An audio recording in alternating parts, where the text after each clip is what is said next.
NEET paper leak ಕೇಸ್ಗೆ ಸಂಬಂಧಪಟ್ಟಂತೆ ತನಿಖೆ ಮತ್ತಷ್ಟು ವೇಗ ಪಡ್ಕೊಳ್ಳುತ್ತಾ ಇದೆ.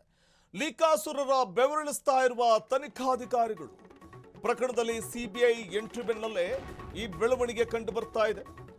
ಲೀಕಾಸುರರ ಬೆವರಿಳಿಸ್ತಾ ಇದ್ದಾರೆ ತನಿಖಾಧಿಕಾರಿಗಳು. ನೀಟ್ ಪೇಪರ್ ಲೀಕ್ ಪ್ರಕರಣಕ್ಕೆ ಸಂಬಂಧಪಟ್ಟಂತೆ ತನಿಖೆ ಮತ್ತಷ್ಟು ವೇಗ ಪಡ್ಕೊಳ್ತಾ ಇದೆ. ರಾಜಸ್ಥಾನ ಪೊಲೀಸರು 45 ಮಂದಿ ಆರೋಪಿಗಳನ್ನ ಬಂಧಿಸಿದ್ದಾರೆ. ನೀಟ್ ಲೀಕಾಸುರರಿಗೆ ಪೊಲೀಸರು ಫುಲ್ ಗ್ರಿಲ್ ಮಾಡ್ತಾ ಇದ್ದಾರೆ.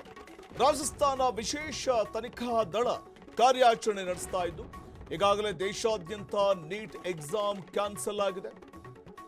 ರಾಷ್ಟ್ರವ್ಯಾಪಿ ನೀಟ್ ರೀ ಎಕ್ಸಾಮ್ಗೂ ಕೂಡ ನಿರ್ಧಾರವನ್ನು ಮಾಡಲಾಗಿರುವಂಥದ್ದು. ನೀಟ್ ಲೀಕಾಸುರರ ಜನ್ಮವನ್ನ ಜಾಲಾಡ್ತಾ ಇದ್ದಾರೆ ಪೊಲೀಸರು. ಮೇ 3ರಂದು ದೇಶಾದ್ಯಂತ ನಡೆದಿದ್ದಂತಹ ನೀಟ್ ಪರೀಕ್ಷೆ, ಆದರೆ ಇದೀಗ ನೀಟ್ ಪರೀಕ್ಷೆಯನ್ನು ರದ್ದುಗೊಳಿಸಿದ ರಾಷ್ಟ್ರೀಯ ಪರೀಕ್ಷಾ ಸಂಸ್ಥೆ. ನೀಟ್ ಪರೀಕ್ಷೆಯನ್ನು ಬರೆದಿದ್ದು 22,79,000 ಅಭ್ಯರ್ಥಿಗಳು. ಕೆಲವೇ ದಿನಗಳಲ್ಲಿ ಈಗ ಮರು ಪರೀಕ್ಷೆ ದಿನಾಂಕವನ್ನು ಘೋಷಣೆ ಮಾಡುವುದಾಗಿ ಹೇಳಿಕೆಯನ್ನು ಕೊಡ್ತಾ ಇರುವಂಥದ್ದು ಮಂಡಳಿ. ನೀಟ್ ಪರೀಕ್ಷೆ ಪ್ರಶ್ನೆ ಪತ್ರಿಕೆ ಸೋರಿಕೆ ಹಗರಣಕ್ಕೆ ಸಂಬಂಧಪಟ್ಟಂತೆ ದೇಶಾದ್ಯಂತ ತನಿಖೆ ತೀವ್ರಗೊಂಡಿದೆ. ಈಗಾಗಲೇ 45 ಮಂದಿಯನ್ನು ವಶಕ್ಕೆ ಪಡೆಯಲಾಗಿದೆ. ಈ ಬೆಳವಣಿಗೆ ಪ್ರಮುಖವಾಗಿ ನಾವು ಗಮನಿಸ್ತಾ ಹೋದರೂ ಕೂಡ ಪ್ರಕರಣದಲ್ಲಿ ರಾಜಸ್ಥಾನದ ಸ್ಪೆಷಲ್ ಆಪರೇಷನ್ ಗ್ರೂಪ್ ಈಗಾಗಲೇ ಸುಮಾರು 45 ಮಂದಿಯನ್ನು ಬಂಧಿಸಿದೆ. ವಿಚಾರಣೆಗೆ ಒಳಪಡಿಸಲಾಗ್ತಾ ಇರುವಂಥದ್ದು. ಕೇಂದ್ರ ಸರ್ಕಾರವು ಈ ಪ್ರಕರಣದ ಸಮಗ್ರ ತನಿಖೆಯನ್ನು ಸಿಬಿಐಗೆ ಹಸ್ತಾಂತರಿಸಿದ್ದು ತನಿಖೆ ಈಗಾಗಲೇ ಚುರುಕುಗೊಂಡಿದೆ. ಮೇ 3ನೇ ತಾರೀಕು ನಡೆದಿದ್ದಂಥ ಪರೀಕ್ಷೆಗೂ 2-3 ದಿನಗಳ ಮುನ್ನವೇ ಕೈಬರಹದ ಸಂಭಾವ್ಯ ಪ್ರಶ್ನೆಗಳ ಪಟ್ಟಿ ಸೋರಿಕೆಯಾಗಿತ್ತು. ಅದರಲ್ಲಿನ ಸುಮಾರು 140 ಪ್ರಶ್ನೆಗಳು ಅಸಲಿ ಪತ್ರಿಕೆಯೊಂದಿಗೆ ಹೋಲಿಕೆ ಆಗ್ತಿವೆ ಅನ್ನುವಂಥ ಅಂಶ ಬೆಳಕಿಗೆ ಬಂದಿತ್ತು. ಈ ಹಗರಣದ ಗಂಭೀರತೆಯನ್ನು ಪರಿಗಣಿಸಿ NTA ಮೇ 3ರಂದು ನಡೆದ ನೀಟ್ UG 2026 ಪರೀಕ್ಷೆಯನ್ನು ರದ್ದುಗೊಳಿಸಿತ್ತು. ಶೀಘ್ರದಲ್ಲೇ ಮರು ಪರೀಕ್ಷೆ ನಡೆಸೋದಾಗಿಯೂ ಕೂಡ ಇದೀಗ ತಿಳಿಸ್ತಾ ಇರುವಂಥದ್ದು.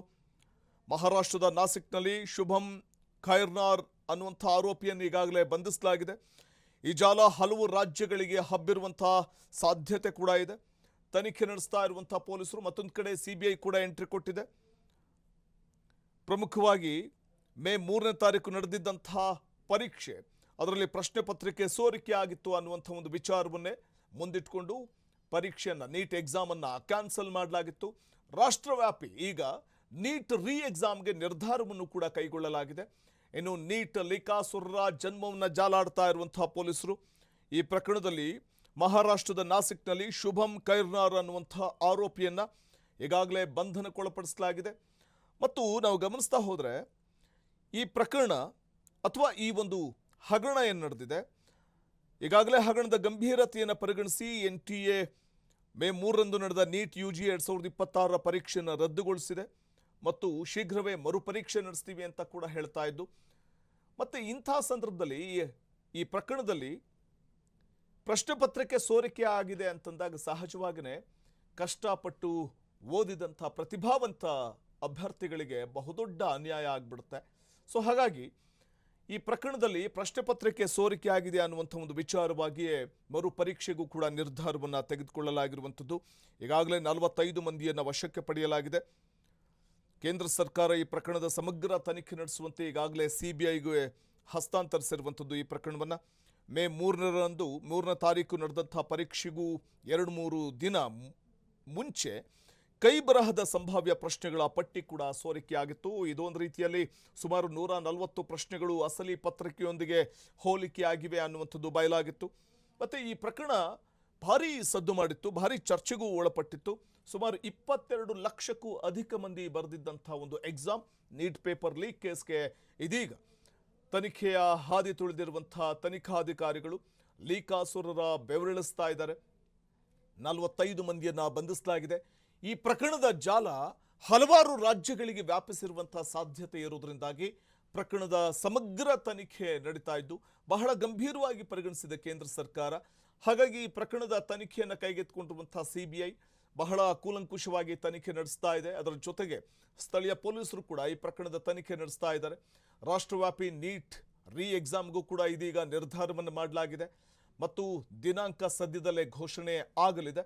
ಆದರೆ ಮೇ 3ರಂದು ನಡೆದಿದ್ದಂತಹ ಈ ನೀಟ್ ಪರೀಕ್ಷೆ, ನೀಟ್ ಯುಜಿ ಪರೀಕ್ಷೆ, ಈ ಪರೀಕ್ಷೆಯನ್ನು ರಾಷ್ಟ್ರೀಯ ಪರೀಕ್ಷಾ ಸಂಸ್ಥೆ ರದ್ದುಗೊಳಿಸಿದ್ದು, ಮತ್ತೆ ಪರೀಕ್ಷೆ ದಿನಾಂಕವನ್ನು ಶೀಘ್ರದಲ್ಲೇ ಪ್ರಕಟ ಮಾಡ್ತೀವಿ ಅಂತ ಹೇಳಿದ್ದು. 22,79,000 ವಿದ್ಯಾರ್ಥಿಗಳು ಅಥವಾ ಅಭ್ಯರ್ಥಿಗಳು ಪರೀಕ್ಷೆಯನ್ನು ಬರೆದಿದ್ರು. ಇದೀಗ ಮತ್ತೆ ಮರುಪರೀಕ್ಷೆಗೆ ಒತ್ತಾಯ ಕೇಳಿಬಂದ ನಂತರದಲ್ಲಿ ಈ ಪ್ರಕರಣದಲ್ಲಿ ಅನ್ಯಾಯ ಆಗ್ತಾ ಇದೆ. ಸೊ ನೀಟ್ ಪ್ರಶ್ನೆ ಪತ್ರಿಕೆಗಳು ಬಹಿರಂಗವಾಗಿದ್ವು ಅನ್ನುವಂಥ ವಿಚಾರವಾಗಿಯೇ ಇದೀಗ ಮಂಡಳಿ ಕೂಡ ಸೂಕ್ತವಾದಂಥ ನಿರ್ಧಾರವನ್ನು ತೆಗೆದುಕೊಂಡಿದ್ದು, ರೀ ಎಕ್ಸಾಮ್ಗೂ ಕೂಡ ಸದ್ಯದಲ್ಲೇ ದಿನಾಂಕವನ್ನು ಪ್ರಕಟ ಮಾಡ್ತೀವಿ ಅಂತ ಘೋಷಿಸಿದೆ. ಮತ್ತೊಂದು ಕಡೆ ಈ ನೀಟ್ ಲೀಕಾಸುರರಿಗೆ ಪೊಲೀಸರು ಫುಲ್ ಗ್ರಿಲ್ ಮಾಡ್ತಾ ಇದ್ದು, ಈಗಾಗಲೇ 45 ಮಂದಿ ಆರೋಪಿಗಳನ್ನು ಬಂಧಿಸಲಾಗಿದೆ. ಇದರ ಕಬಂದಬಾಹು ಇತರ ರಾಜ್ಯಗಳಿಗೂ ಬೇರೆ ಬೇರೆ ರಾಜ್ಯಗಳಿಗೂ ವ್ಯಾಪಿಸಿರೋ ಸಾಧ್ಯತೆ ಇರೋದ್ರಿಂದ ಪೊಲೀಸರು ಮತ್ತೊಂದು ಕಡೆ CBI ಈ ಪ್ರಕರಣದ ತನಿಖೆಯನ್ನು ಸಮಗ್ರವಾಗಿ ನಡೆಸಲಿಕ್ಕೆ ಮುಂದಾಗಿದೆ.